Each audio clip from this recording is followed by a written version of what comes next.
Hey guys, what's happening? It is Roll Up Your Sleeves Tuesday. So my sleeves are rolled up because we're going to show you some good stuff today that has to do with creating an ad budget when one doesn't even exist. I think the worst question you could ever ask a client when you're selling advertising is, what is your ad budget? And I know it's like the most common question that people ask, and I think it's the worst question to ask, and I'm going to show you why. When you ask a client, what is your ad budget, you're at the mercy of what that answer is. But it may not actually be the budget that you need to accomplish what their challenges were. So, Nick, if I'm not asking them what their ad budget is, how do I figure out how much to ask them for? Well, I'm going to walk you through a very quick analysis today that's going to show you how you talk to a client about their business to create what that budget should actually look like, and you're going to have hard facts to show them why it makes sense. So asking about budget or just offering something is no longer arbitrary. You have facts to back it up. So as an example, you're going to go on a customer needs analysis and you're going to ask them a lot of questions. And from that customer needs analysis, you're going to be able to create the ad budget, which is what I'm going to walk you through today. So let's say you have Acme Restaurant Group. They have 4 locations, right? They had gross annual sales of $25 million last year.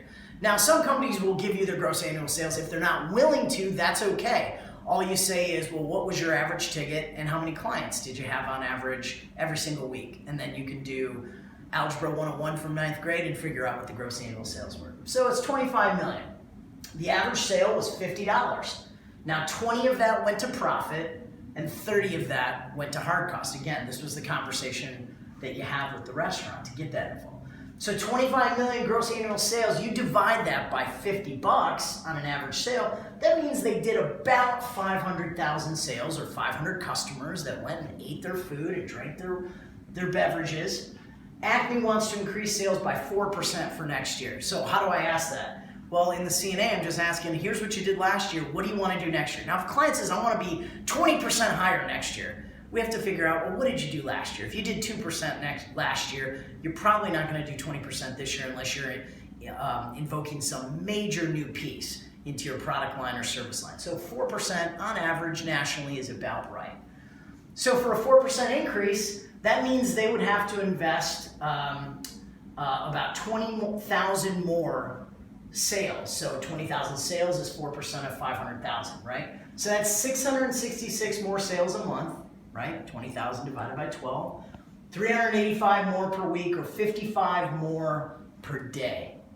That's 14 more sales per location a day, or just 4 tables that turn over 3.5 times. If you've worked in hospitality, they record their revenue on how many times they can turn the table over, right? So if they turn over their tables 3.5 times 14, right? That's going to get them what they need. And I break it down in this fashion because it makes it palatable for the client, right? Break it to the lowest common denominator. So top line revenue increase would be $1 million, which is $50 a sale times 20,000 additional sales. That would be a profit increase of 400,000 though, not $1 million, because we know 20 is profit, right? Times 20,000 sales. 30 was part of their hard costs. And you can only take from profit, right? You can't take from their hard costs. So gross annual sales are going to go from 25 million to 26 million. Annual investment of $200,000 is well within a budget based on increased profits. Why? Well, because if I'm going to bring 400,000 to the table, I'm only asking for half. By the way, if the person's name is Bob, you get to keep the other 200,000, but you're willing to do that for a top line growth of $1 million, right? And here's the thing, not only is this palatable, but none of it's arbitrary. You're just spitting back the ammunition that they gave you in the customer needs analysis, and you're showing them a real plan that's gonna bring them to where they wanna be. You never had to talk about your product. You never had to talk about how great all your features are. You just walked them through a business plan, not a media ad sales plan, but a business plan. You have huge credibility. Nobody else is gonna do this kind of stuff. You will stand out from the mix and you will become an unpaid member of their marketing team because they'll trust you, which is really all this is about, is creating trust and rapport, right? Is this logical? Heck yes, it's logical. But more importantly for the client, is it believable? And that's what we're trying to create, is believability. Now you notice I put in a line down here in pretty small font that says, These numbers are approximations, so they're not guaranteed or considered contractual.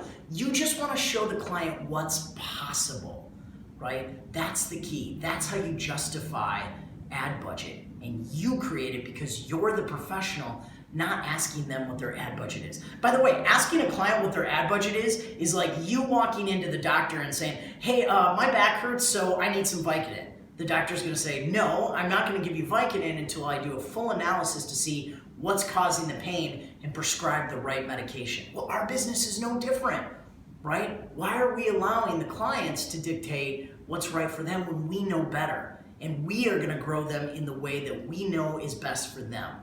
That's what this is all about today, guys. Roll Up Tuesday, we rolled up the sleeves, we took off the jacket, we showed you some good stuff.